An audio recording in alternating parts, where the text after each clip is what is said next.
बिजली सप्लाई करने वाली कंपनियों की तरफ से एक नया 244 अरब रुपए का स्कैंडल सामने आया है, जिसमें उन्होंने कंज्यूमर्स को ज्यादा बिल भेजकर आवाम के पैसों पर डाका मारा। और सबसे हैरत की बात यह है कि अब तक किसी एक भी जिम्मेदार या कंपनी के खिलाफ कोई कार्रवाई तक नहीं हुई। ऑडिटर जनरल ऑफ पाकिस्तान की रिपोर्ट के मुताबिक 8 बिजली सप्लाई करने वाली कंपनीज, जिनमें Islamabad electric supply company, Lahore electric supply, Multan, Hyderabad, Peshawar, Quetta, Sukkur और tribal areas electric supply company शामिल हैं। इन्होंने जानबूझकर लोगों को ओवर बिल किया। सिर्फ एक महीने में 5 कंपनियों ने 2.25 लाख कंज्यूमर से 47 अरब रुपए से ज्यादा का फ्रॉड किया। पूरा साल देखें तो 900 मिलियन से ज्यादा एक्स्ट्रा यूनिट्स चार्ज किए गए। सबसे ज्यादा शर्मनाक किरदार क्वेटा इलेक्ट्रिक सप्लाई कंपनी का है, जिसने एग्रीकल्चरल ट्यूब वेल्स चलाने वाले गरीब किसानों के जरिए 148 अरब रुपए की ओवर बिलिंग की, सिर्फ इसलिए कि अपनी परफॉर्मेंस का बुरा हाल छुपा सकें। ऑडिटर रिपोर्ट के मुताबिक 22 अरब रुपए की ओवर बिलिंग सिर्फ एडजस्टिंग लोड के नाम पर की गई, ताकि टेक्निकल लॉसेस को लाइन लॉसेस में छुपाया जा सके।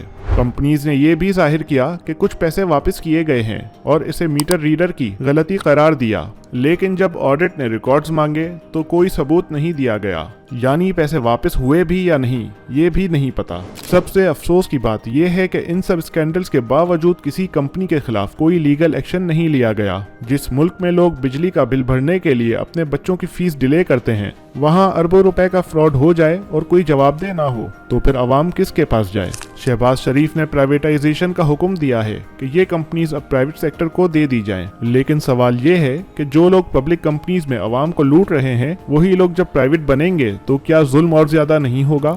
ये स्कैंडल सिर्फ ओवर बिलिंग का नहीं, ये सिस्टम और इंसाफ के साथ भी मजाक है। अवाम को पहले ही बिजली नहीं मिलती और अब इस तरह उन्हें लूटा भी जा रहा है, और फिर ना ही कोई इंक्वायरी, ना गिरफ्तारी, ना सस्पेंशन। क्या ये करप्शन का नया नॉर्मल है? आखिर इसका जिम्मेदार कौन है? अगर अभी इस पर कुछ ना हुआ तो कल को ये फिगर 500 अरब रुपए भी हो सकता है और हम सिर्फ टीवी पर बहस देखते रह जाएंगे।